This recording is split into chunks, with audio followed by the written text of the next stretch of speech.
You might think you know the Transformers, but here are 12 facts you may not have known about the robots in disguise. The debut of the Transformers in comics is Marvel's Transformer number 1 from 1984, written by Bill Mantlo and Ralph Macchio, with art by Frank Springer. Originally planned as a 4-issue miniseries, the Marvel comic actually ran for a total of 80 issues before finally ending in 1991. The Transformers characters have been tied to comics from the beginning. After their success collaborating on G.I. Joe, Hasbro brought in Marvel to develop the Transformers' backstory. Famed writer Denny O'Neil came up with the name Optimus Prime, while most other names were created by Bob Budiansky, who would write much of the Marvel Comics series, as well as the bios on the toy packaging. The original Transformers comic series was pretty firmly established as taking place in the standard Marvel universe, with Spider-Man, Nick Fury, and Dum-Dum Dugan showing up in the 3rd issue. In issue number 8, Ratchet travels to the Savage Land, where he encounters the Dinobots. However, there are some complications with this. More in a second.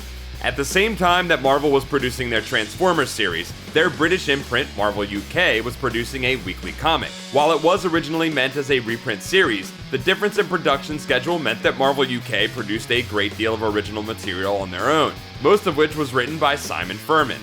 One such Furman story saw the introduction of a bounty-hunting robot named Death's Head, originally meant as a throwaway character, but who would later, as a reinvented Death's Head 2, be the flagship character of Marvel UK, and in various forms be integrated into the Marvel Universe, recently encountering Iron Man. Despite Death's Head firmly being part of the Marvel Universe, and Spider-Man teaming up with the Autobots, and the comic's original Transformer character Circuit Breaker appearing in Secret Wars 2, Death's Head's entry in the Marvel Handbook indicates his adventures with the Transformers took place on Earth 120,185 rather than the normal Marvel Earth 616. In 2002, the Transformers franchise was revived in comics by Dreamwave Productions and artist Pat Lee, who published a number of miniseries that incorporated elements of both the Marvel and animated series continuity, plus an ongoing series that lasted for 10 issues.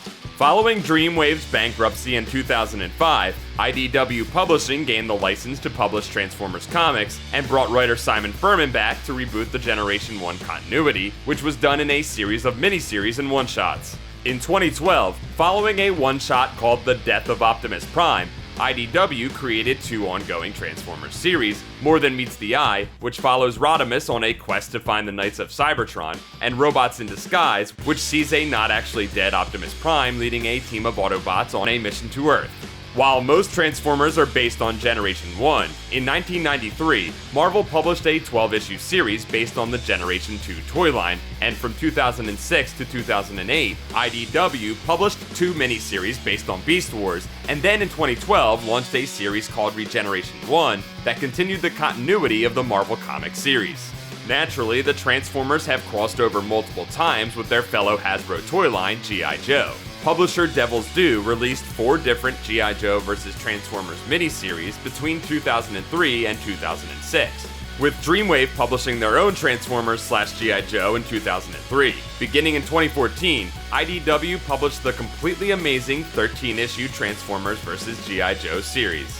Besides G.I. Joe, the Transformers have crossed over with a number of other characters and properties, including Marvel's New Avengers in 2007, kinda sorta with Star Trek and Ghostbusters, and soon with other Hasbro properties Rom Space Knight, Mask, and Micronauts.